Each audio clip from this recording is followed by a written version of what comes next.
الجدول الدوري الحديث 7 دورات أفقية، 18 مجموعة رأسية بيتقسموا ل4 فئة اسمها اس يسار الجدول اهي اللي لونها اخضر ده صديقي، وعندي فئة اسمها بي يمين الجدول اللي لونها احمر، وفئة اسمها دي وسط الجدول اللي لونها اصفر، ولو تلاحظ مش بادئه معاهم، هي بادئه من الدورة الرابعة خلاص. وعندي فئة اسمها اف اسفل الجدول. اللي على يسار الجدول الاتنين دول اسمهم الفئة اس.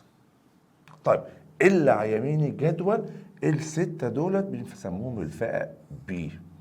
اللي وسط الجدول هتلاقيهم 10 اسمهم الفئة دي.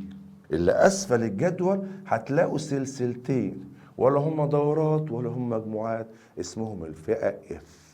يبقى اس بي دي اف.